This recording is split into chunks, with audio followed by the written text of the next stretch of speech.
Welcome back to Trauma Team. Episode something or other. Who knows? But it's time for Naomi's story. Here we go.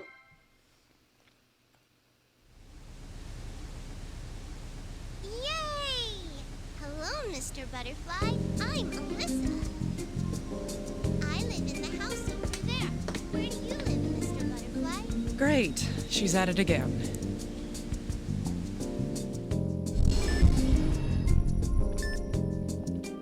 Behind the lies. Hey, kitty girl, what are you doing? No trespassing. Oh, Miss! Chloe's better. Chloe? Who are you talking about? Chloe's the kitty you helped. Now she comes over to play. Glad to hear it. In any case, you're not allowed here. Hey, Miss. What's your name? Me? Oh, I'm Naomi. Naomi Kimishima. Okay. Hi, Naomi. I'm Alyssa. I live just on the other side of the garden here. I see. That makes us neighbors. Yep, so I can come see you anytime I want. Now, Alyssa, this is a place where most people can't go. That's why I need you to... Oh, and who's this little princess? Am I intruding? Chief. Hello, mister. I'm Alyssa. Hello, Alyssa. I'm David. Excuse me, but can I borrow Naomi for just a moment? Okay, Naomi's got work to do, right? I'll be going then. Bye-bye, Naomi. See you later. It seems you've made a cute little friend. You know she doesn't have any security clearance, right? Now, do you think I'm that uptight? It's not like we're using diamonds to decorate the garden. Anyway, you're here to talk about work, correct? I'm listening. Yes, a few hours ago, a body was found in Oxford. The FBI is requesting that we send you to investigate it. Me? Is there some crime involved? It's our job to determine that. What do you say? This is my duty, isn't it? I'm on it.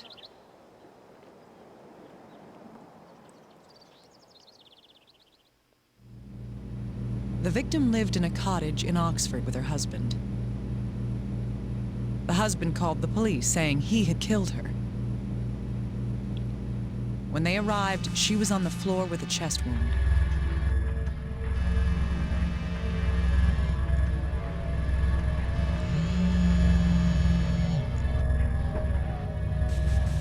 Joseph, my love, I'm sorry. I can't save you.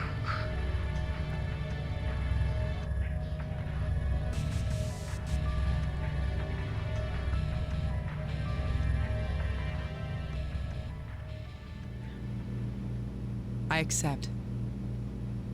The FBI thinks the husband may not be telling the truth. All right. Let's discover how this tragedy played out. She's so cool. Tell me the facts we have, little guy. Yes, ma'am. The victim is 75-year-old Alma Parker. Her husband Joseph called the police late last night. On arrival, they found her body, stabbed in the chest. The husband was in a wheelchair, holding a bloody knife. Joseph's account is that they had a fight that escalated. A man in a wheelchair stabbed someone who could walk. That's what he says happened. Find out what you can about the murder. Right, please get started. The dead tell no tales. And if they do, nobody listens. Only the dead who haven't died yet can discover the truth. Let's begin. Show me how your light was put out. Older woman found dead at home in the mountains. Husband reported to police that he was responsible. Also, side note, we kind of spoiled ourselves by playing the one chapter, but yeah, Alyssa gets hurt later, and we have to save her, basically, so. Don't get too attached. Well, I mean, I guess do get attached, so that when she gets hurt, it hurts more. We don't know if we save her yet, because we left that one on a cliffhanger. So, anyway. Suspect of her murder is her husband, Joseph Parker. We have a picture of the suspect this time. I should take a look at it just in case. The suspect is the white-haired man, Joseph Parker. According to the materials at hand, it says he's unable to walk due to thrombi in his veins caused by APS.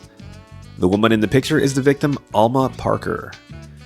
She has beautiful white hair as well. Not too surprising considering their age. However, just looking at pictures won't get me any closer to finding the truth. The corpse should have been brought to the evidence room by now. I should go see it.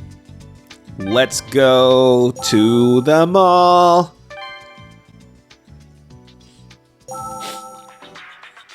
There it is.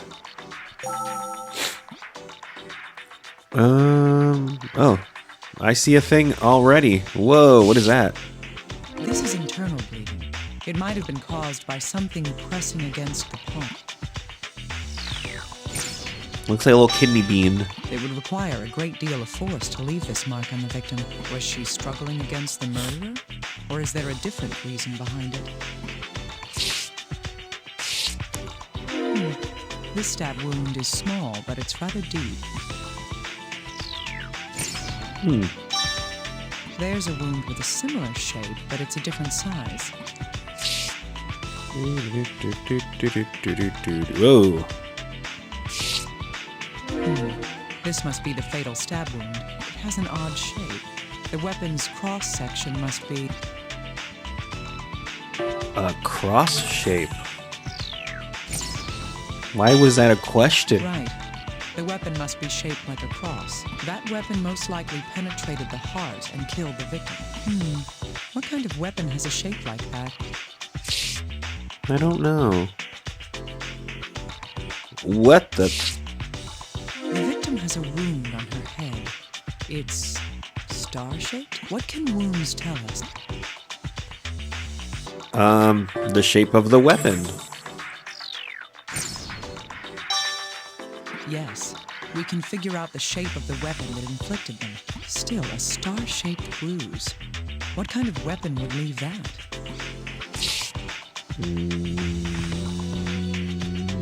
That looks like it. Her hand's got... Oh, there's a... What the fuck?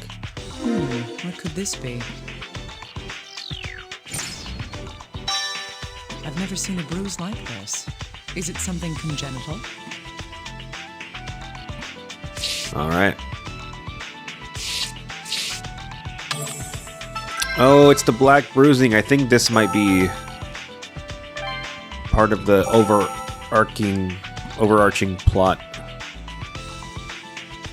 Blood on her arm. Bloodstains on the left sleeve. There was no bloodstain. There was nothing on her. Could be the murderer's blood. This needs to be investigated. Yep. If it was, she must have been stabbed with a great deal of force. Stab wound to the chest. What is that? What's this? That's bizarre, because... The black hair on the clothing seems odd, because Alma and Joseph both have white hair. Indeed, the victim and the suspect reportedly both have white hair. I need to send this in for analysis and identification. You sure do, girl. All right. In the investigation.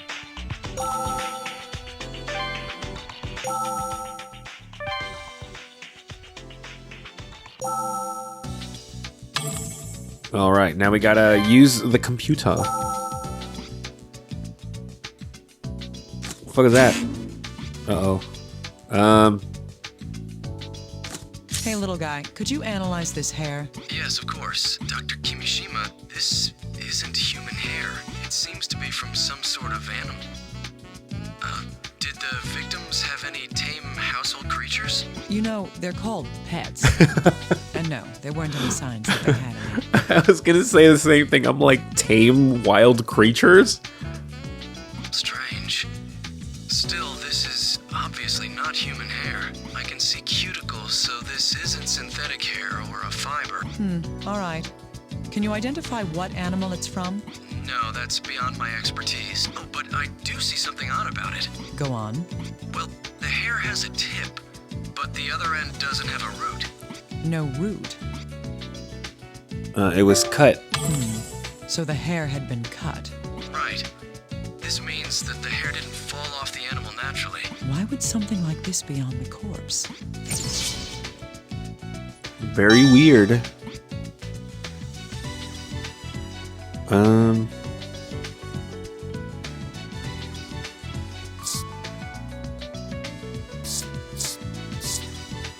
These stab wounds are different sizes, but they have the same shape. We can deduce that these wounds are connected. The weapon penetrated the body. Absolutely. Yes. These two wounds were caused by the same strike, piercing all the way through her body. If that's the case, the entry wound was... Her chest, because it's bigger there. If something is pierced all the way through by a sharp implement, the entry wound must be at least as large as the exit wound. If these wounds were caused by the same strike, it would have to be 20 centimeters or longer. This isn't enough to identify a weapon, but it does get us one step closer. What kind of strange weapon? Let's see.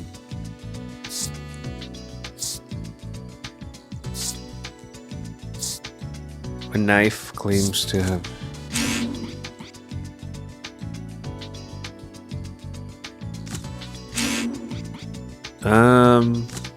Dr. Kimishima, do you need an analysis? Yeah, you need to tell me whose blood this is. Well, I'm not here to ask you out on a date. Just look at these. Okay. Are these bloodstains? Yes, they were on the victim's left sleeve. That's odd. This blood isn't the victim's. What do you mean? Well, the results say that only the H-type antigen was detected in this blood. That makes this blood type O. The victim has type A blood. What about her husband? He's a suspect. He has type O. Does this mark him as the culprit after all? Let's not start jumping to conclusions. First, let's check to see if the husband is injured.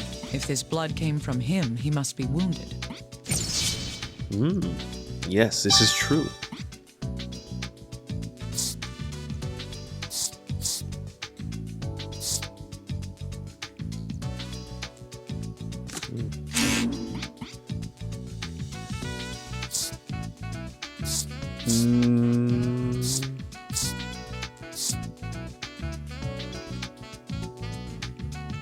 I'm stumped.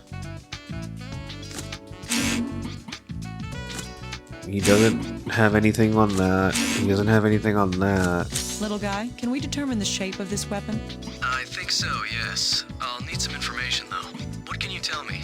How big is it? Well, it's It's over 20 centimeters. Yes, yes, yes. 20 centimeters. It's shaped Like a cross. a cross shape. Does that help? Yes, thank you. We'll have the results in a moment. I see. This isn't a cutting tool, it's like a spike or a spear. Something meant for piercing. So, a stabbing weapon. I don't like the looks of this. Right. This isn't your usual murder weapon.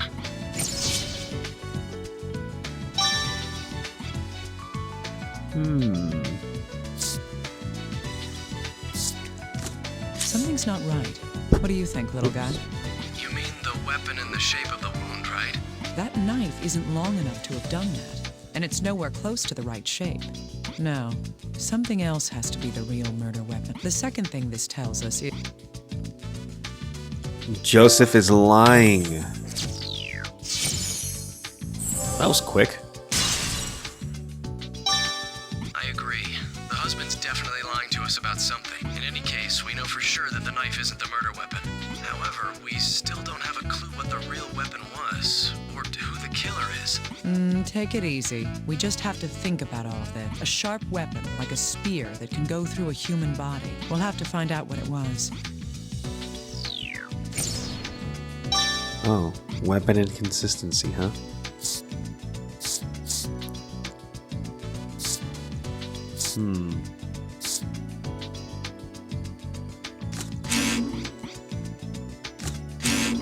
We gotta go ask him. He doesn't know anything about the bruise, and then he doesn't know anything about the bean.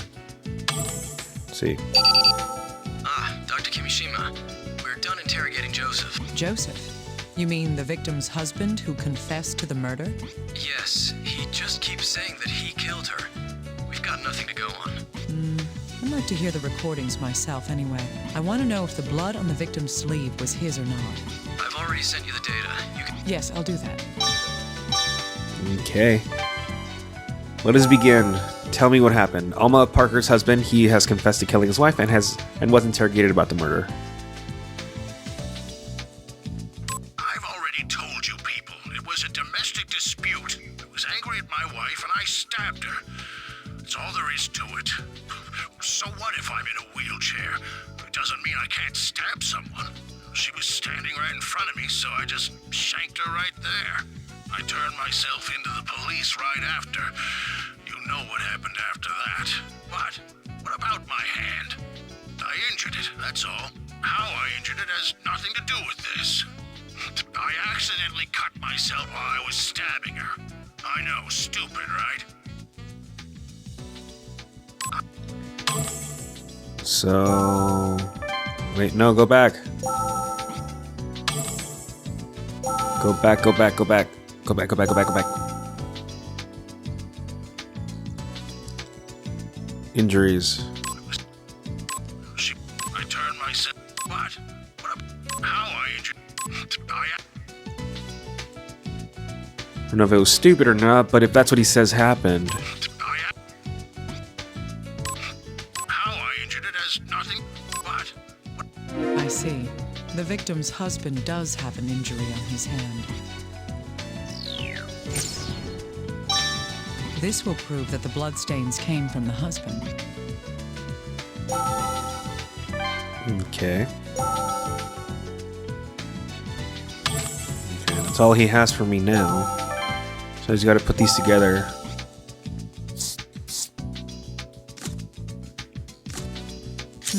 True. These pieces of information do share a common bond. The blood on the victim's sleeve is type O. Joseph has a wound on his right hand, and he himself has type O blood. There's little doubt that the bloodstains on the sleeve were left by him. Alright. This is going a little too smoothly.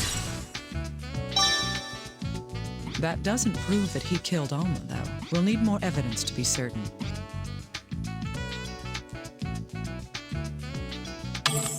Oh, let's see. This is one bizarre case. There's so much about it that's hard to believe. You don't think the husband did it, Dr. Kimishima? Who knows? Anyway, let's put the facts we know so far in order. The reason why it's doubtful that the victim's husband is the murderer is because his hand is injured. that was careless.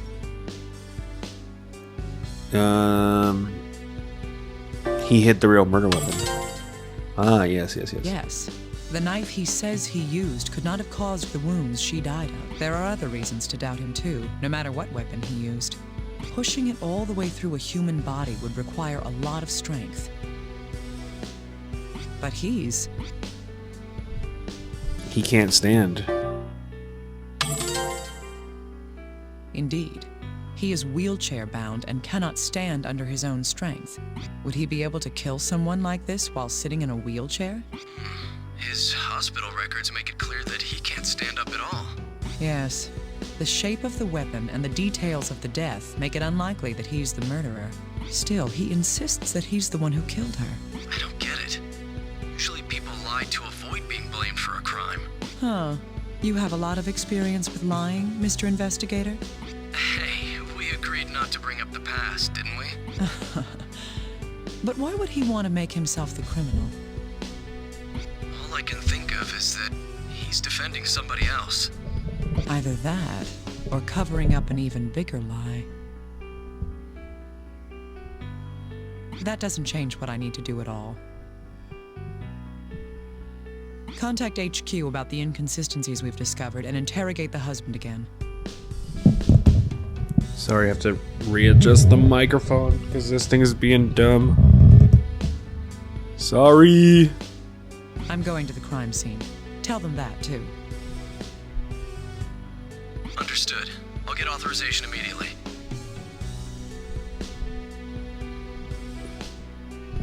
There we go. Sorry about that.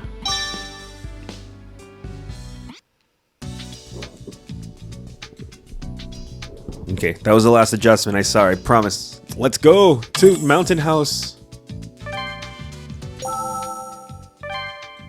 Yeah, the thing was like, it kept like wobbling, so I had to fix it. Anyway, this is the crime scene. Let's begin the investigation.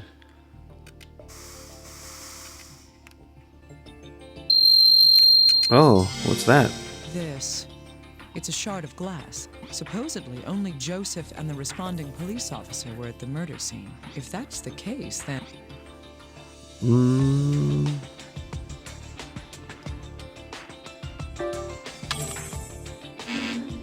What the? Found at the scene was a piece of something, but what's odd about it is that no one else I got there and other pieces around. I keep jumping the gun. Yes, there were no other shards of glass in the area. The police wouldn't be so foolish as to contaminate the crime scene. I'm beginning to wonder if someone there had cleaned up the other shards of glass. I could send this shard to analysis. Okay, let's see.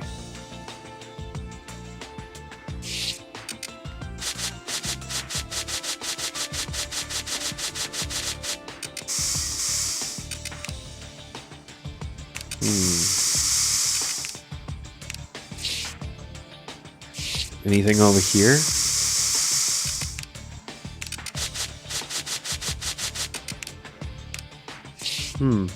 Where else would...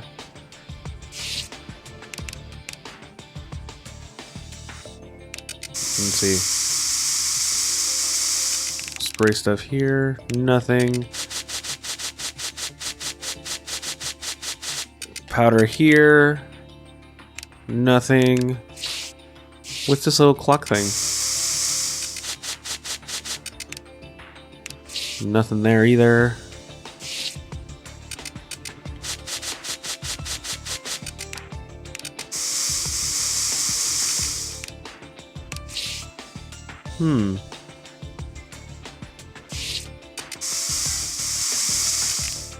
Nothing there either.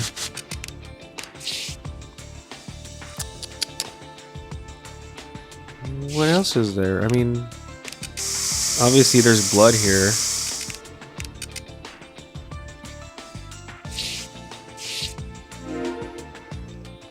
Oh, I forgot you can just click things. There's an inscription on this clock. To my loving father and mother from Abby. Why does this decoration look familiar? Bruise on the corpse's head was the little stars. That's right. It's the same as that star-shaped bruise on the victim's head. The murderer could have struck the victim with this clock. I need to take this back and carefully investigate. What else can we take?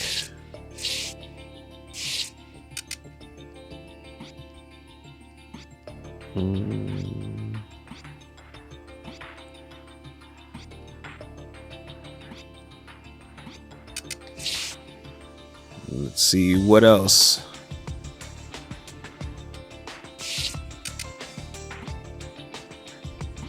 There's a lot of family photos. The little tree.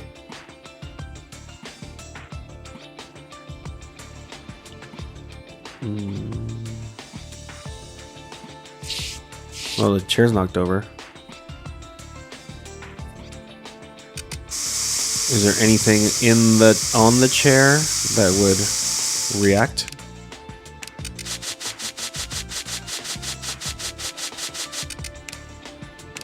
No. There's also no sometimes there's like blood stains like on the floor or something. They like doing that a lot. They like using that little trick.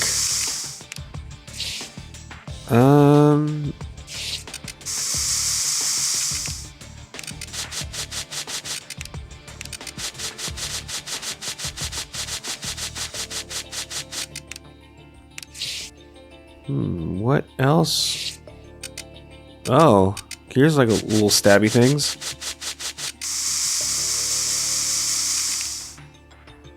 No, none of those lit up either.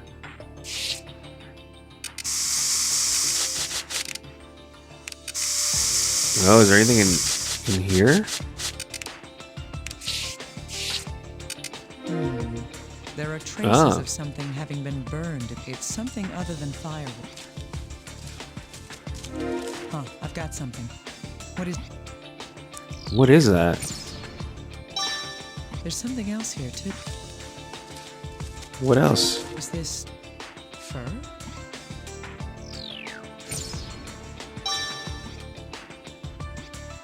Okay. Weird. I thought it was gonna have me like spray everything and like find like bloods, but I guess not. Most of the time, all the other ones have had me do that. This one was just like, no, just explore. There's something in there for you. You just gotta look. That and that go together. If that's the case, then the hair from the fur was on the victim's clothing. Why, though? That's a good question. What is this? Okay. Huh. The decoration on the clock matches the victim's head wound, but this couldn't possibly have been the fatal blow. I need to know exactly how this wound would have affected her. Yes. Well, it conked her on the head. Okay. Little guy, could I bother you for a moment? Anytime. How can I help? Well, the wound on the victim's head was caused by a clock found at the scene. I want to know what that wound would have done to the victim. Okay, I get it. I'll start looking into it right away. Let me know the moment you get some results. Oh, yeah. Hey, little guy. Yes, what is it? Oh, you need something analyzed? Just one moment.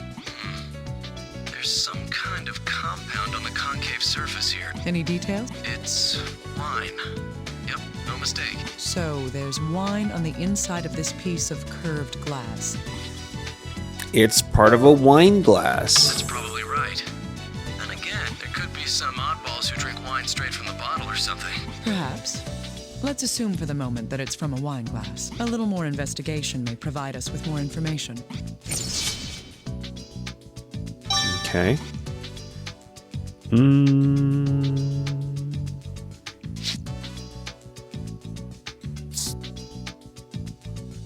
What would... The wine glass wouldn't be shaped like that.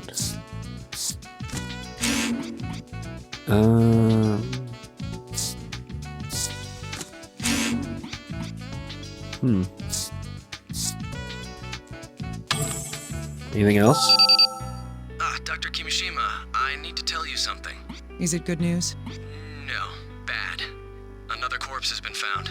Give me a break. I'm already in the middle of investigating a case for you. Well, the thing is, it might be related to the Alma Parker case. What do you mean? A female corpse was discovered in a warehouse at the harbor. The victim is identified as Abigail Parker. She's Alma Parker's daughter. What? Yes, it's not just Alma now. Her daughter's been murdered as well. My God. Is there any connection between the two cases? We don't know yet. Considering the timing, I'd believe there's a good chance that they're related. All right. Send the corpse over here. I'll perform an autopsy. Right. I was going to come over and tell you about the clock anyway. I'll load all the information that we've confirmed onto the computer, too. Huh. A man who comes to visit bringing a dead body as a present. You're the worst guest ever. This kind of thing tends to upset people. She's the best. I love her. Hey, come on. This is my job. I'm joking. I'll have a room ready. Yes, that would be helpful. I'll see you later then. Another murder? Let's go look at the corpse. The daughter of Alma Parker, the first victim, Abigail Parker. Oh, right. We have to get her like final words. Stay away!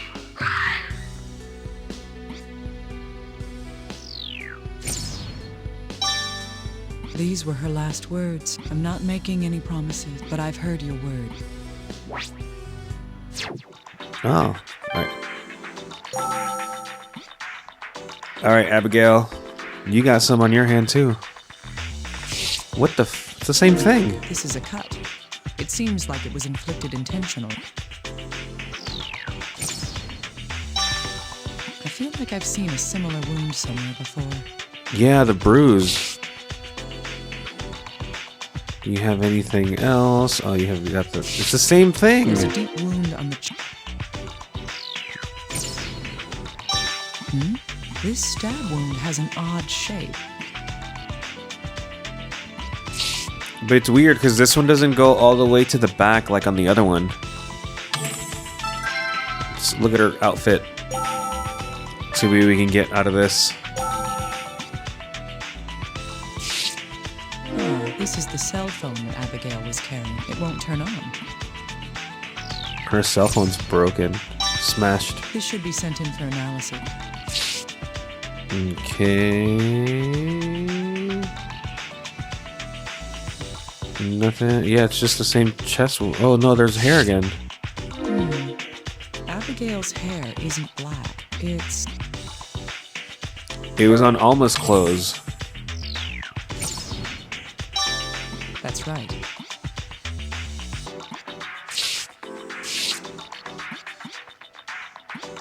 All right. Let us forego this area and go on to the next. Back to the office. All right, little hombre. Oh, do you need something analyzed? Is this Abigail's cell phone? Yes. Can you see if it can be repaired? We might be able to learn something from it. Gotcha. I'll get on that. Thanks, Broseph.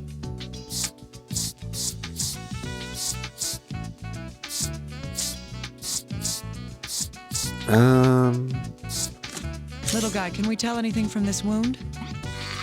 One moment. The stab wound in her chest is the same shape as Alma's stab wounds. Is that so? My hunch was right. The murder weapon is the same. Yes. Both murders were committed using the same weapon. So were they murdered by the same person? It's likely, but there's no conclusive evidence of that just yet. The wounds aren't exactly the same. There's something very different about them. Huh? Where? It's... The depth of the wound. Yes, the depths aren't the same. Couldn't that just be coincidence? They weren't killed by a machine after all. I can't rule that out as a possibility either. Still, Alma's stab wound pierces all the way through her body and out her back. Abigail's wound barely reaches her heart. These wounds would require a vast difference in strength to inflict. I see. In any case, it's dangerous to make more assumptions than is absolutely necessary. Let's continue investigating. Yes, let us continue investigating. No, it's that. Just as I thought, these two hairs are identical. So we know that the hair from the fur found in the fireplace at the murder scene was on both of the two victims. From this, we can deduce... The killer wore the fur? Yes. Indeed. The murderer had been wearing or using the fur somehow. Thus, it's not surprising if we found evidence of it with both the victims. Okay. That looks like that. These murders are too similar for us to dismiss the possibility that they're related. The wound on Alma's hand wasn't caused by external trauma, while Abigail's wound was obviously made using a sharp tool. At first glance, these may seem to be completely unrelated. However, if we consider any similarities or connections between the two corpses, these wounds may indicate some hidden link that we haven't discovered yet. The wound and the bruise.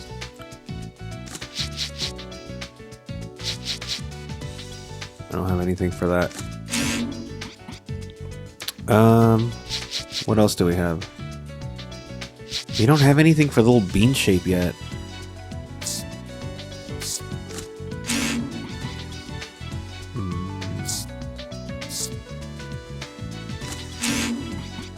Nope. Indeed, these facts can be put together. Alma and her daughter Abigail. The two corpses share one common thing, that is, The weapon that killed them. yes, the same weapon was used for both murders. Another similarity can be found among their belongings as well, that is, The black animal hair. yes, both of them had the same type of animal fur on them. There's a very high possibility that these crimes were committed by the same person. Very high possibility. This is true. Okay.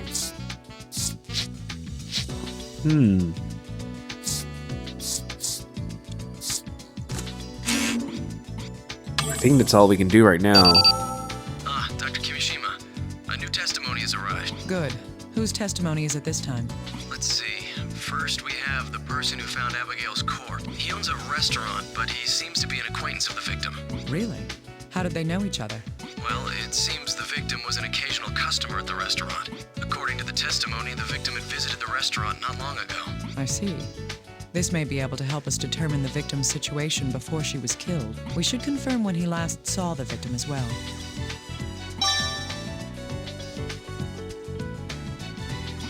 Okay. Yes, there's another bit of testimony that needs to be addressed. Go on. Well, it's Joseph Parker. He's begun confessing to his daughter's murder as well. What? When the questioner asked him about Abigail's corpse, he started with the whole I did it spiel again. Why did you fools tell him about Abigail? Well, he is her father after all. Someone was bound to tell him. Well, we've lost the chance to learn what really happened from him. No matter where you go, there's always somebody who has to ruin it for everyone. Oh well, what's done is done. I'll listen to his testimony too. Send the voice data over. Understood. Please do so.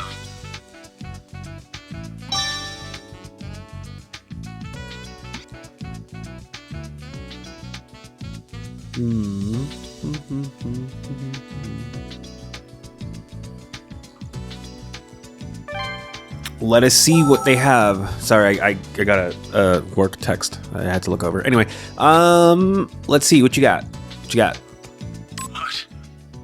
Abigail was... Is that true? I mean, yeah. I killed my daughter Abigail, too. I'm admitting it. I did it. What more is there to investigate? Who cares about the weapons? It doesn't matter. Quit fooling around and give me the death penalty. Well, when I found the body, I was up that morning fishing for the restaurant's chef's catch special. Oh yeah, if you go out a bit there, they're quite easy to catch. The market's fish aren't good enough. No, for the fish to be at their freshest, they have to be killed right when they're caught. Well, I was shocked. I never imagined I'd pull up a corpse. And even worse, it was Miss Abby Parker. That's right, I've known the Parkers for years. She'd come to the restaurant with her parents every now and again. Heavens, no, they never fought. They seemed very happy, a wonderful family. The last time Miss Abby came was 3 days ago. No, her parents weren't with her at the time. She was there with a gentleman.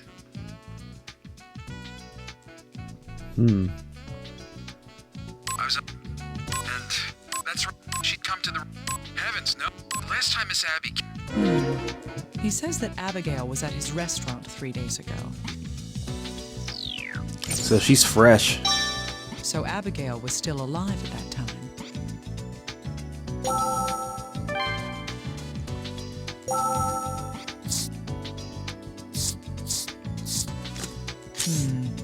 We can trace Abigail's whereabouts with these facts. Her corpse was found about 2 days since her death. The man who found her body last saw her 3 days ago. That means that when the chef saw her...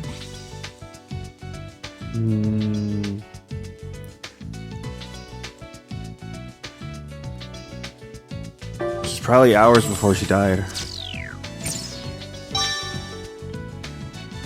Yes, it was not long before she was killed.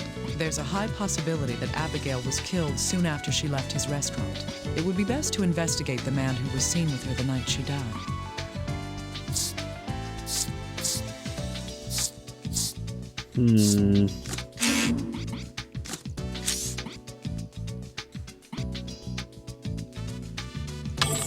Okay. Oh, What do we have Dr. now? Kimishima, could I bother you for a moment? If I said no, would you leave me alone? No. I definitely think you should hear this. All right, hurry up. Thank you.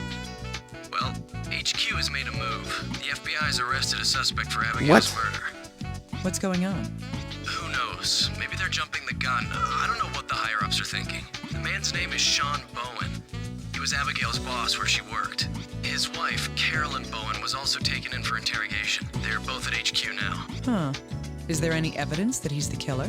It seems that this was found at the scene where Abigail had been murdered. What's this? It's an expensive lighter made in France. It's a custom order with his name engraved on it. Sean Bowen.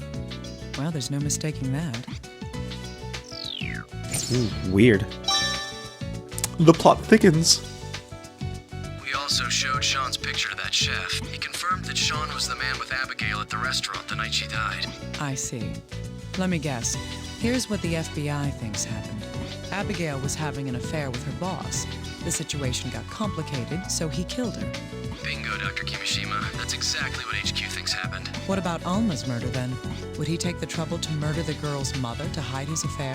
Honestly, I don't think they're looking that far ahead. They'd rather believe this than think that Joseph committed either of the murders. I see. So Joseph is defending the man who killed his own daughter? Well, now that you mention it, that doesn't make sense at all. All right. We can't say for certain that this man, Bowen, isn't the murderer just yet. I'm sure he'll be able to tell us what Abigail was doing on that night as well. Can you get the interrogation recordings, little guy? I've already got them.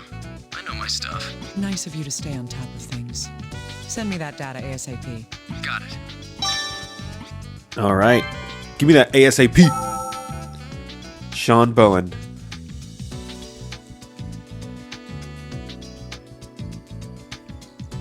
Good heavens. What's going on? I haven't done anything to get interrogated by people like you. Abby? Yes, she did work for us. She was a very innocent and beautiful girl. You know the type, right? Look, I'm sure you figured it out for yourself, right? What we have is a relationship between two consenting adults. She's the one who asked me to meet her at the restaurant, but she got a phone call and left before the meal came. Where she went? How should I know? She said something came up, but who knows? Huh? That's my lighter. Where did you... To the scene of the murder? A warehouse at the harbor? No! I've never been there. I don't even carry that lighter with me. I keep it at home, so what would it be doing there? I get it. This is a trap. Someone's setting me up to be the killer. Listen, that lighter's a custom-made, expensive piece. I keep it carefully locked in a showcase at home. The showcase? It's in my living room at my house. The only keys to the case belong to me and... me and... Oh, don't tell me. Uh-oh. Huh. Why did his testimony end there? Oh, that's when his lawyer arrived. And they took measures so he wouldn't say anything self-incriminating, I take it. That's all right, though. I learned something important that I hadn't been expecting. Huh? You got some useful information from that recording? You weren't paying attention. If that man is telling the truth, then Abigail's cell phone has an important clue. That is... Records of calls received. Yes. Upon receiving a call from someone, she abruptly left the restaurant and was killed. It's quite possible that call came from the murderer. I see. Even if the caller isn't the killer, we can identify who called her. Gotcha. I'll make sure they hurry up and analyze the cell phone. Huh, wait. We also need evidence to back his testimony up as well. That's true. What can we do about that? It shouldn't be difficult to get a witness to verify his testimony. A witness? But Think about it. It would have to be. The chef. right. He did remember seeing Sean and Abigail at the restaurant that night. You think he might have more to say about how they were acting then? Yes. Can you go talk to that chef one more time? No problem. I'll ask him for more details about that night. There's also that lighter to consider. It's most likely that it was removed from Bowen's house by... His wife. They're the only two that know how to get there. According to his statement, the lighter was supposed to be in his home. The only person besides him who would have been in a position to take it would be his wife, Carolyn. If we inspect the lighter itself, we may learn something from it. I see. You'll need the recordings from Carolyn's questioning as well. I'll send it over right now, so please use the recorder to listen to it. Yes, make sure I get those. I'm counting on you, little guy. All right. Give me the recorder. Wife of Sean Bowen. Why are they both on the beach? Hey, what's this all about? Why are you keeping me here? What could I possibly have to do with you? Huh? I was home all day on that day. So what? You found his lighter at the murder scene? Is that so? I wonder why. So, is he a suspect now? I don't know anything about it. I don't give a rat's ass about that cheating bastard. Can I just go home now? I don't want to deal with a murder investigation. She's rather emotional. Is she unstable? That's just normal, Dr. Kimishima. You're a little too calm. Well, I have my moments too. Sometimes. Anyway, Carolyn's insisting that she was home the entire time. Is there any way to prove that? No, there aren't any witnesses. She says she was alone the entire time. Did she know that Sean and Abigail were together that night? No, we told her that her husband is a suspect in a murder investigation. She shouldn't know that Sean was involved with Abigail. We're trying to keep the details under wraps. I see. If that's the case, then she knows too much. Huh? What do you mean? Let's listen to her testimony one more time.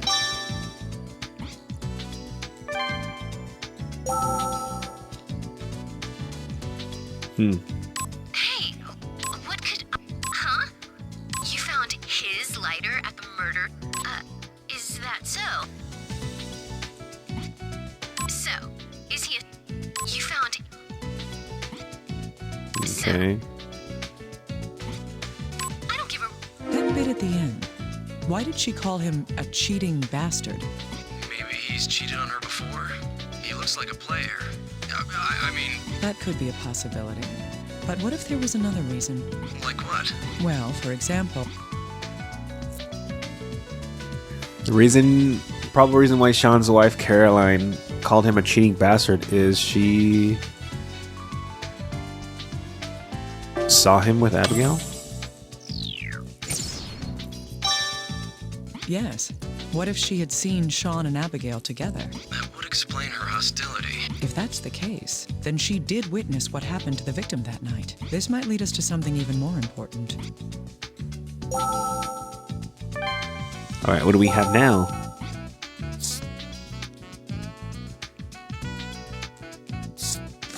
Hey, little guy, I need something analyzed. Sure.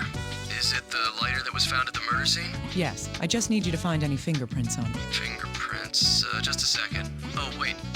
They're all the same set of prints, repeated over and over. Can we find out whose they are? Let's see. These are Carolyn Bowen's. Uh-oh. Bingo. So the one who left this lighter at the scene, what? It's Carolyn Bowen. Right. Sean's wife, Carolyn, left the lighter at the murder scene.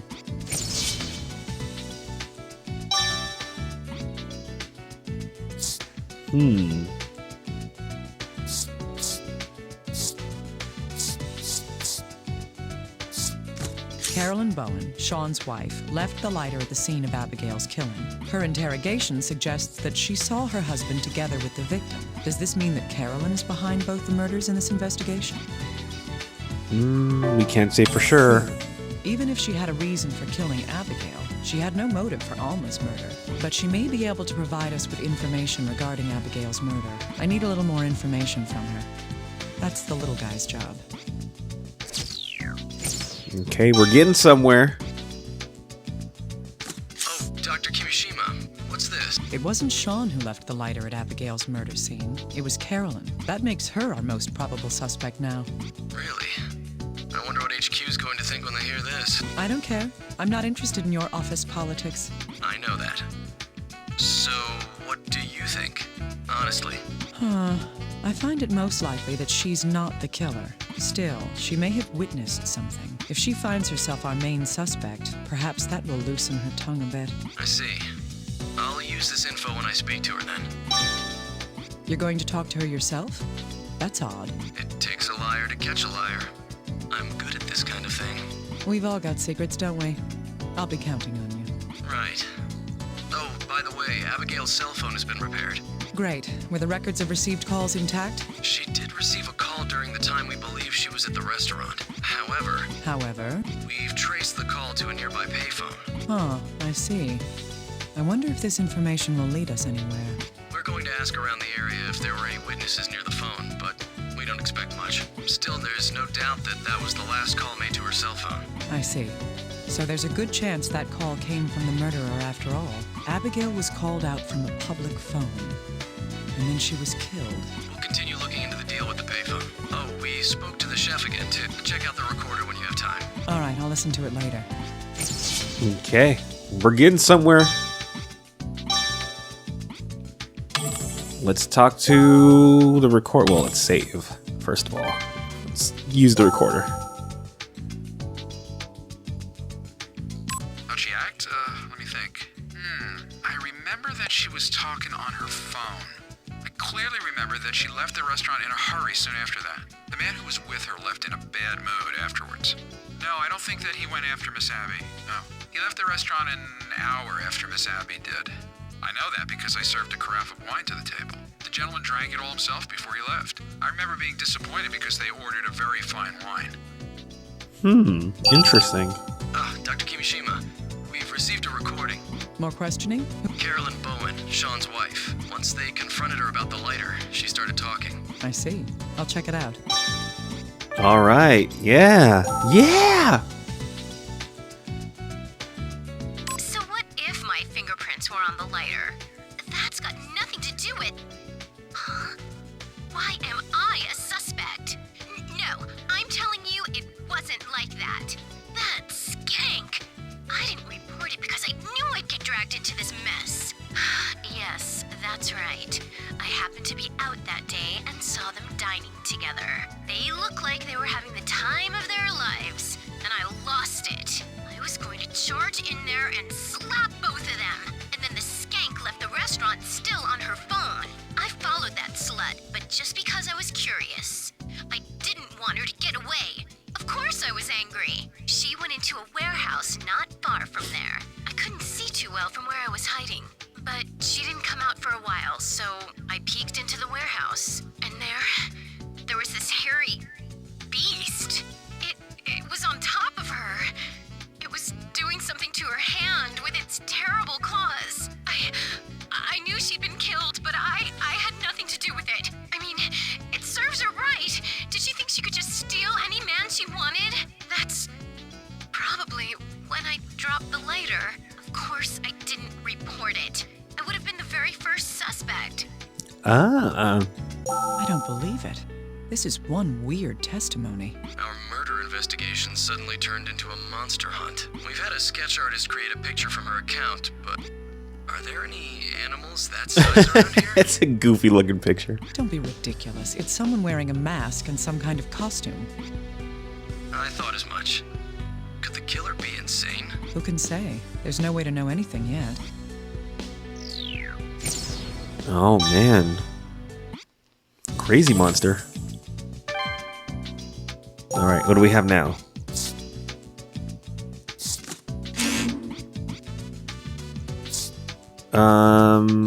It's very likely Abigail was not killed long ago. What else happened?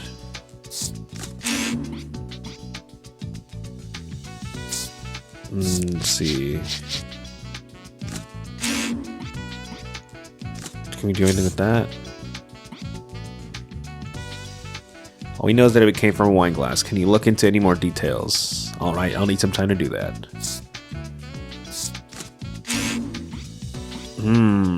Let's see. The fur and the strange weapon. What do we have over here?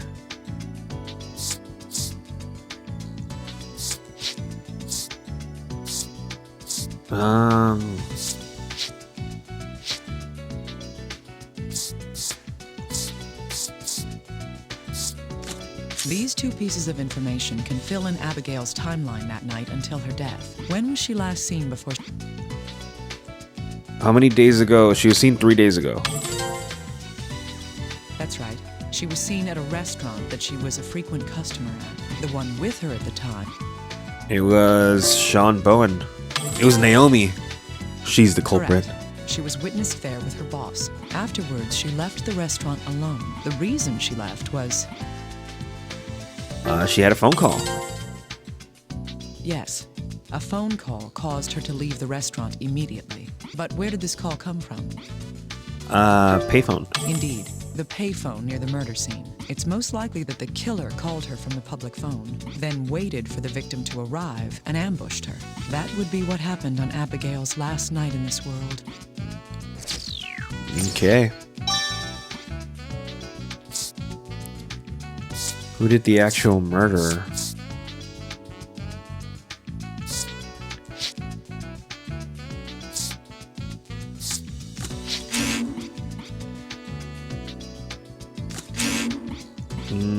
Let's see. Can we do anything about that? We still don't have anything about the bean.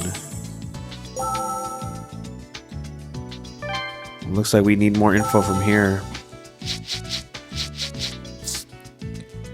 The murder Caroline saw seemed to have been wearing some kind of costume. There was something else.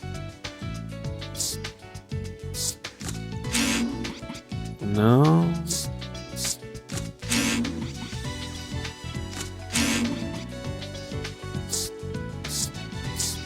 Oh, yeah. No? She mentioned something about how, like, she saw her, like, hand get clawed.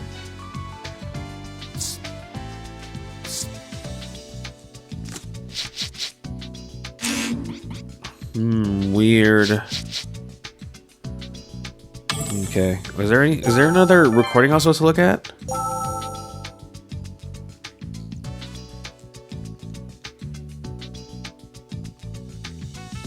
Yeah, none of these guys have anything. I am slightly stumped. What do you have? We're looking all over this clock right now.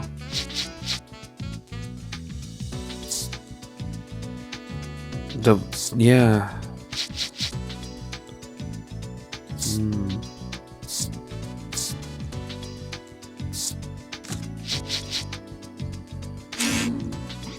Jeez, man.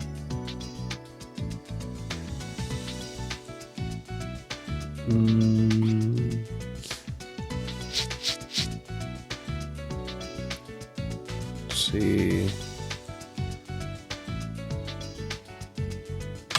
Is there anything?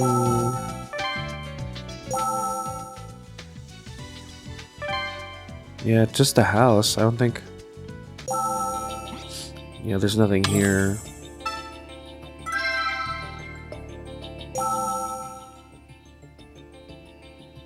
Let's see. Back to the office.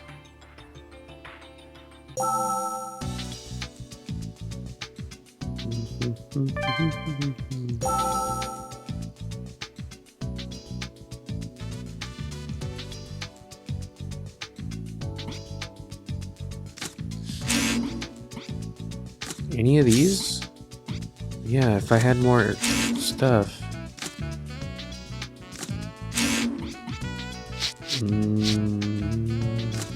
Nothing on the bean. Whoop.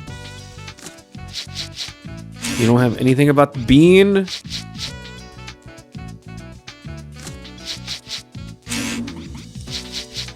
And then, yeah, that's the last thing. What the hell?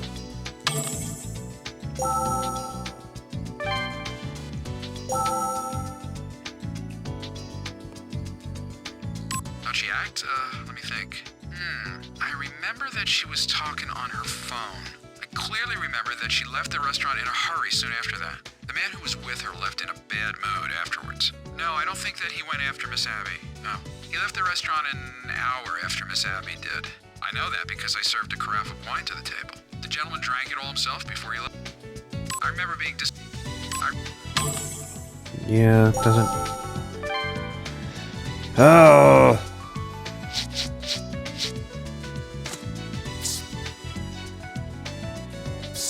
The fur. Crazy monster. From the sketch, the murderer was wearing a mask. What did I put those together? Now I know what that white shard from the fireplace was. It must have been from the mask that the murderer was wearing while committing the crime. Oh. It's not what I would have pictured it looking like, but I guess they do have the picture. Why would the murderer throw the mask into the fireplace? Whatever the reason, it helps to sort everything out. Okay, I need to sort out the information I have on him. My main concern right now is the costume worn by whoever killed the two women. How did it end up in the fireplace in the Parker residence, where Alma was murdered? The most logical reason that can be considered at the moment is... To destroy the evidence. Duh. Yes. Putting it in the fireplace could be an attempt to destroy. Something strikes me as odd about how Joseph, Alma's husband, was acting. That is... That he confessed to the murders. Yes.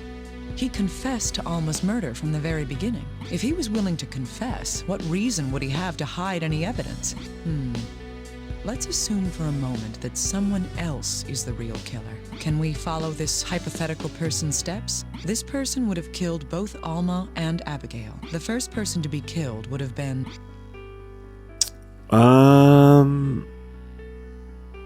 Who died first?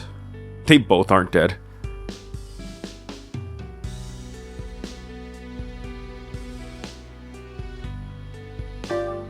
Wasn't Abigail? Yeah, because Alma was just killed.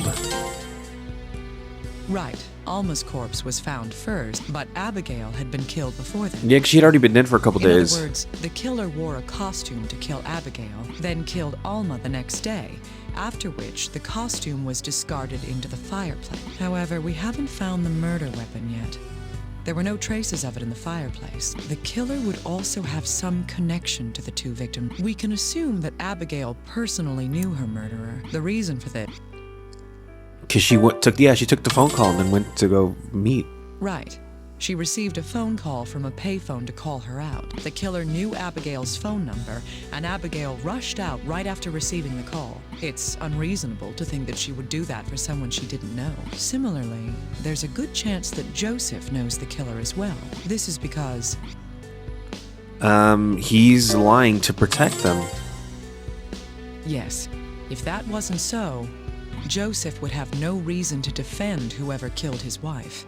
So, is the killer someone that the entire Parker family would be acquainted with? Oh, little guy. Dr. Kimishima, sorry to keep you waiting. We've taken a look at the clock we recovered from the Parker house and... Oh, hello? Naomi, can you hear me? Alyssa? Alyssa? What are you doing there? Wow, I can hear you. This guy let me in. Little guy? This girl said that she really had to talk to you. All right. Alyssa, can you hear me? Yep, I can hear you. I need to do some work with the man you're with. Be a good girl and be quiet for a little bit. Okay. Okay. So, about that clock. Yes, I heard that much. Get to it. As you mentioned, the decoration on the clock matches the wound on the corpse's head. It probably fell off the desk and struck the victim's head. This may have happened while she was struggling with her assailant. I see.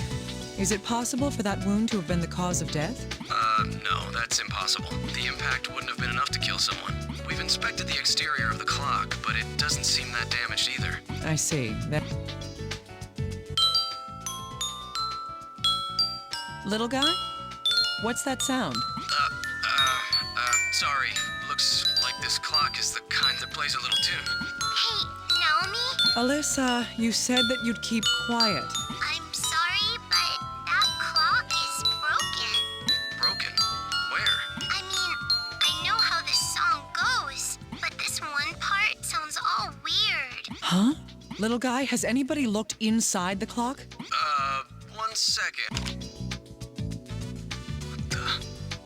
Dr. Kimishima, there's something inside. We may have found just what we're looking for. Thank you, Alyssa. Yeah, thanks, Alyssa. Oh, it's the actual murder weapon. Damn, that thing is long. Analyze Know it. more about this weapon, little guy.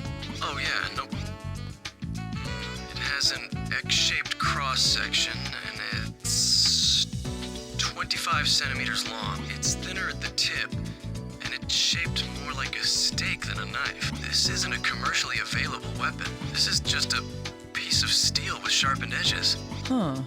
So the killer made it? It seems that way. It's a poor cutting implement, but it could certainly be used for stabbing. I see. This could be the weapon then. What do you mean it could be the weapon? It is the weapon. Oh, the bean. The shape on the end of the weapon's hilt appears to match the bruise on Alma's hand. This bruise could be from Alma pushing her hand against the hilt of the weapon. If that's the case, then the person who used this weapon would... Alma herself. Shit, I took my glasses off, sorry. Can't see them. Alma used it. Yes. If the weapon is used by thrusting forward while applying pressure with the palm, then the only way Alma could get this bruise is if she was the one wielding the weapon. But what does this mean? Alright, what do we got here? Yes, if we put these together, it should be easier to identify the weapon. The victims, Alma and Abigail. They both died from being stabbed in the chest by a weapon with the same shape. Their wounds match the shape of the weapon found inside the clock. That's the one. The two of them were killed with the same weapon, this handmade stake. Abigail was killed by the stab wound in her chest. The shape of her stab wound perfectly matches the shape of the weapon found in the clock. The bruise on Alma's palm indicates that she had been using the weapon. If Abigail was murdered by Alma, it would make sense for Abigail to respond to a phone call from her mother. There's also Abigail's final words to consider. Huh. Why would she say that? She didn't know it was Alma. She's wearing the mask. That's right. The killer was wearing a mask and covered in fur at the time. Even as Abigail lay dying, she had no idea that her killer was her own mother. That's why she called out, to warn her mother away. From the phone call, she would have assumed that her mother, Alma, was somewhere nearby. But if Alma is the murderer, how did she end up killed by the weapon that she had been using? Oh, what you got? The results of our analysis have come in. Good. Which analysis was this? The wine glass. Something else was detected in the residue. Well, what is it? We've detected traces of benzodiazepine in the wine. Benzodiazepine? Benzodiazepine. Isn't that used in sleeping pills and anti-anxiety medication? That's right. It seems to have been mixed in with the wine. Little guy, was there any benzodiazepine found in Alma's body? No, why? The results of the drug test came up with a negative on that. That's all right. I just wanted to make sure that she wasn't the one taking it. Okay. All right. Solid evidence. Piece of glass. All right, what do we have left?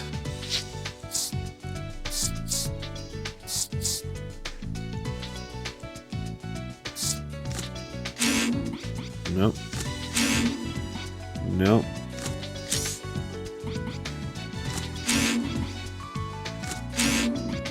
Okay, doesn't look like we can combine anything else. Oh, we still have this stupid bruise.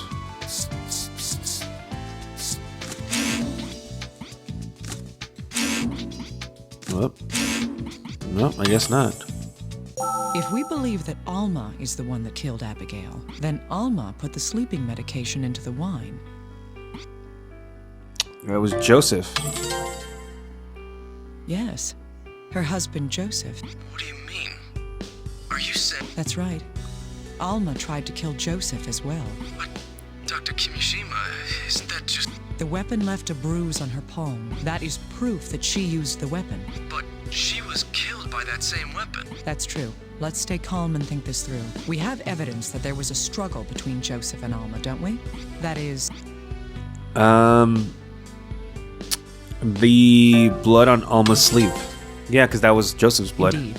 The bloodstains are quite likely from when Joseph was injured and grabbed Alma's wrist during the struggle. Then, did Joseph kill Alma during that fight? I'm just saying that this is one conjecture we could make. But there's no motive. The family reportedly got along well. Little guy, where is Mr. Parker right now? Huh? He's still being detained. Good. Tell him something. Tell him we found the weapon Mrs. Parker was using inside the clock. All right, I'll do that. Where are you going, Dr. Kimishima? I'm going back to the murder scene. Oh, we're going back to the murder scene.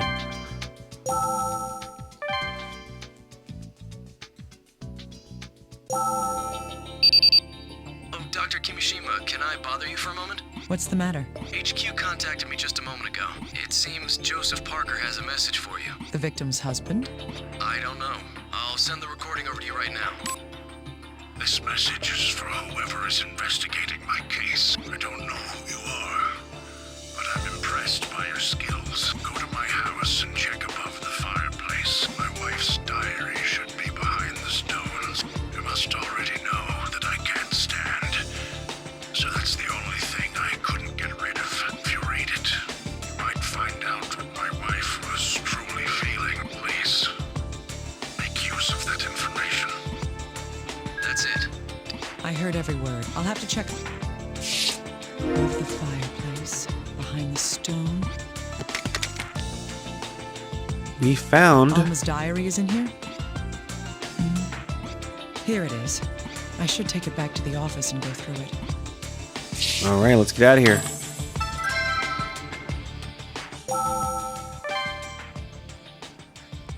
Let's go. Oh, Dr. Kimishima, can you spare a moment? I do if it's about the case. Well, of course it is. Alma Parker's autopsy is about to begin. Good. I hope they find something. Yes, and regarding the results from the auto-imaging scan, a tumor has been found in Alma Parker's prefrontal lobe. A tumor? Yes, it's about 5 centimeters in diameter, and it seems to have been causing CVD. Cerebral vascular disorder. If that's so, then Yes, well, even if she hadn't been killed, she didn't have much time left. that's not the point. Tumors in the prefrontal lobe cause visual and auditory hallucinations. There's the chance that this may explain her strange behavior. Wait, so you think this is related to the case? I found Alma's diary above the Parker's fireplace. What? Then Joseph, what? He was telling the truth. I write this diary giving thanks to the mountains and to the flowing waters. My headaches continue today. That bruise seems to have gotten bigger, too. Should I see a doctor? A bruise. What is she referring to? The one on her hand. The black bruise on her right palm. Sorry, I was trying to That's like right. picture. She was still alive when she got that bruise on her hand. I write this diary giving thanks to the mountains and to the flowing waters. A miracle happened today. I can barely believe it. I heard God's voice, beautiful and pure. The bruise on my hand is a sigil passed on to me by God himself. I see. Well, I'm no theologian, but I doubt this was a revelation from God. What happened to her was caused by... From the hallucinations. Yeah. Right. Her experience was likely caused by the tumor in her prefrontal lobe. She interpreted the whispers of her disease as the voice of the Creator. I write this diary giving thanks to the mountains and to the flowing waters. Today I heard a shocking premonition. We were walking the path against God's divine will. My pain was inflicted on me as a punishment and a warning to me and my family. I cannot let this be.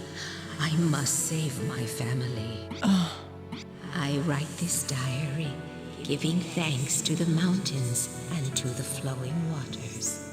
The preparations have been made. I will become the beast of the Lord and lead my loving family. I will sever them from this world and engrave the sigil upon their bodies too. Abby, my little girl, I willingly become the beast so I can save you. Beast of the Lord. That explains the fur. I write this diary, giving thanks to the mountains and to the flowing waters. I learned a terrible truth today. My little Abby never reached his side. It's my fault. I severed her connection before engraving the sigil. Ah, my loving daughter, please forgive your mother for being so foolish. Joseph will be saved. I will engrave his sigil and lead his soul. I'll make sure it won't hurt. Joseph, let us be reunited in his world. The diary ends here. Alma died after writing this. The sigil that she says she engraved onto her daughter is... It's the wood on her right palm. It's a little, like, star-shaped. Alma thought the black bruise on her hand appeared as a holy sign. That's why she thought she was saving her daughter's soul using the same pattern. She also planned to do the same to her husband. When she said she'd make sure it won't hurt... She was referring to the sleeping pills. This diary answers a number of the questions we've had regarding this case. Solid evidence. Solid evidence. Solid evidence. Until this point, I had thought that Alma and Abigail had been killed by the same person. But now it's clear who killed Abigail. And yet, there are several things found at the crime scene that could not have been Alma's doing. I need to review the information we have to determine if these murders were committed by the same person. All right, computer time. Hey, little guy, I have something else that I need you to analyze for me. You do? I thought we've already been through everything. It's more that I want you to sort through what we know. Alma wore the mask and the fur when she killed Abigail. However, Alma couldn't have done everything herself. For example... From what we know about the case, the death behind that Alma could not be behind was... Alma's. She couldn't have killed herself. Yes, Alma didn't stab herself. And there were obvious attempts to hide evidence after Alma's death. One such piece of evidence is... burning the mask and the fur. Yes, someone tried to destroy the costume Alma wore in the fireplace. Another piece... hiding the murder weapon. Indeed. The weapon Alma is believed to have used was hidden inside the clock. Only one person was able to do this. Yes. Now we can finally see everything that happened in this case. Solid evidence.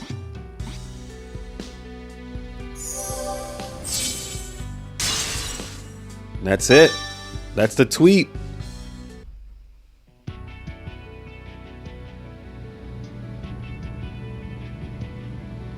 The dead shall speak.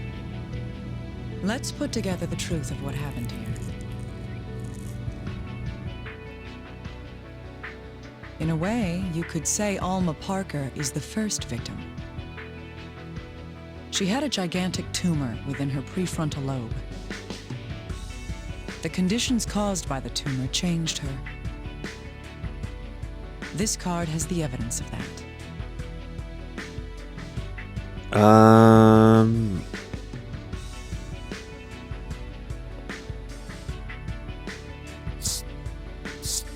That one.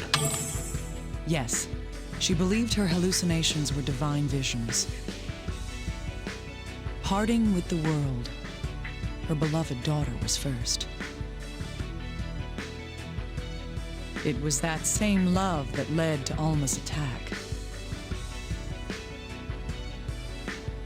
This card proves the violence Alma carried out on her Abigail.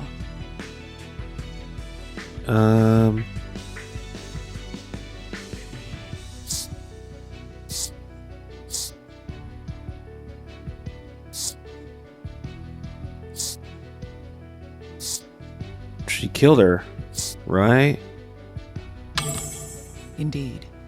She put on a mask and fur, then killed her. That's why Abigail failed to recognize her own mother. Instead, she kept screaming in order to warn Alma away.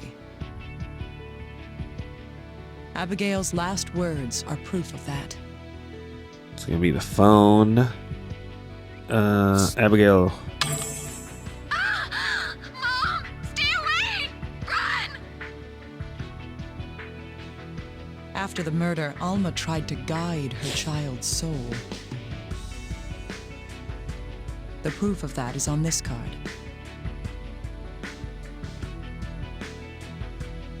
It's that one.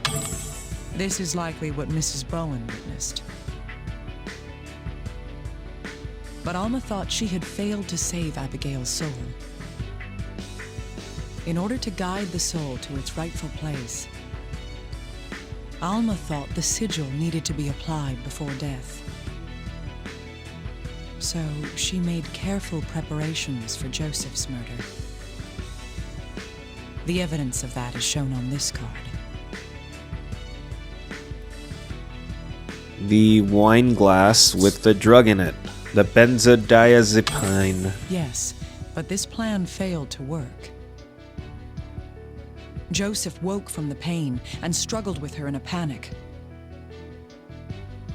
This card tells us the evidence of that.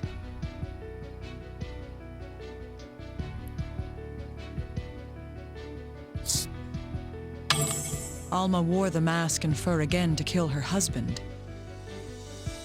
That's why Joseph didn't know it was Alma attacking him. He desperately caught her hand, resisting her. And in the ensuing struggle, they fell, stabbing Alma.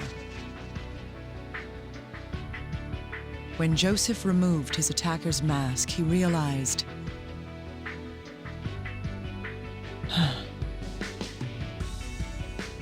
it was first thought that both cases had the same murderer. But with so many mysteries solved, I know that can't be. This is the card with proof of the reason why that is.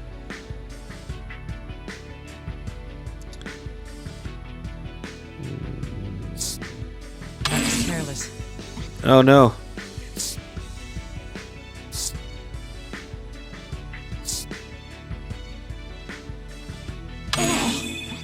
Oh my god. Yes. After Alma's death, someone erased evidence of her guilt.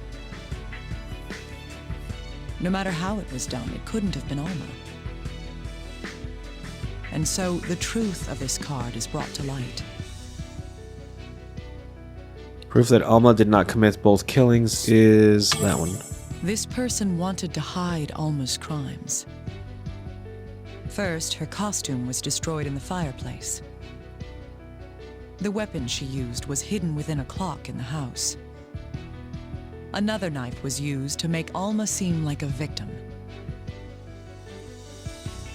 This card shows who took this effort to exonerate Alma. Twas you. Joseph knew Alma was not a woman who could commit murder. Her bizarre acts were a result of her brain tumor. Even then, she still loved her husband and cared about him.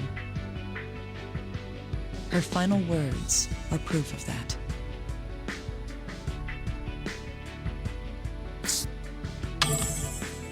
Joseph, my love, I'm sorry. I can't save you. This is the truth behind how her life's light was put out. Damn, this one took a turn.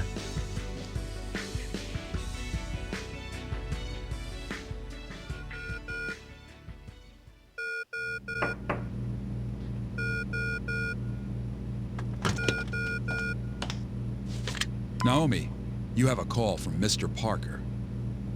Yes. I was just thinking about visiting you. All right. I'll be there soon.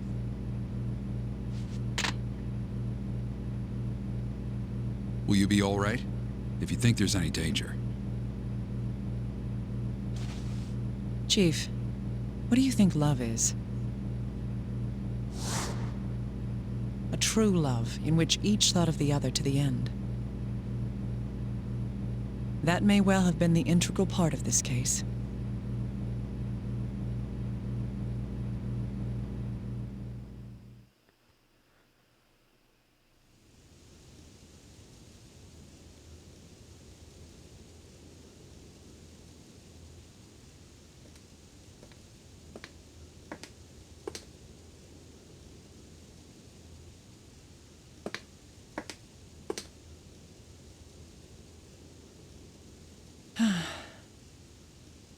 I can't guarantee it's any good. Alma always made coffee. Thank you. My wife, she was the best companion a man could hope for. Even when I was stubborn or angry, she still loved me. Mr. Parker, it's my duty to uncover the truth. I understand. You loved her. Even if you'll be misunderstood and branded a killer, you wanted to hide the fact that Alma tried to kill you.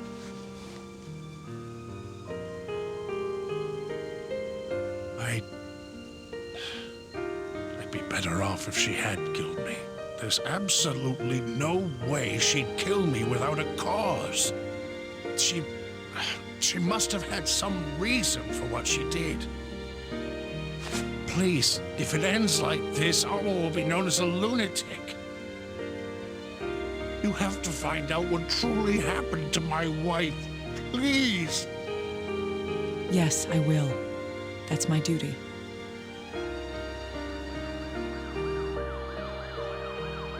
Death comes to everyone. I'm a little jealous.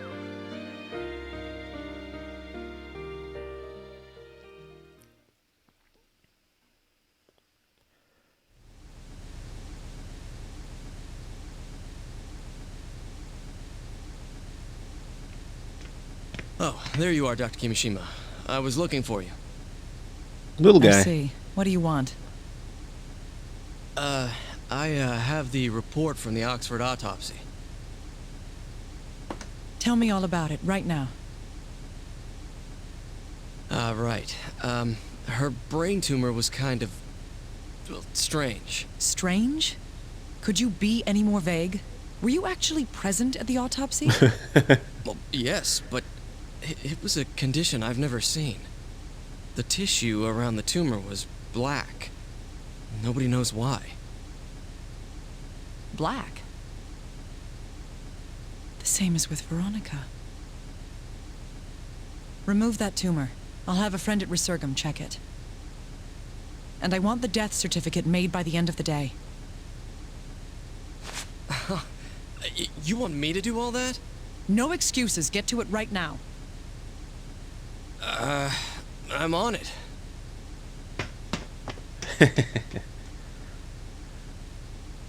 Veronica's death. An old woman losing her mind. What in the world is going on? Yep. It's the beginnings of the big final thing at the end. So the last one for Naomi is Crime of Passion. We've got one more for each of them, and then we've got some other ones that we've still got. But this has been really long. Look, we're in an hour and a half. It was a really long case, but that's it for now. Awesome. Next time, like as we've been doing, we'll switch over to something that's a little bit more, action oriented. So that's all I got. Bye.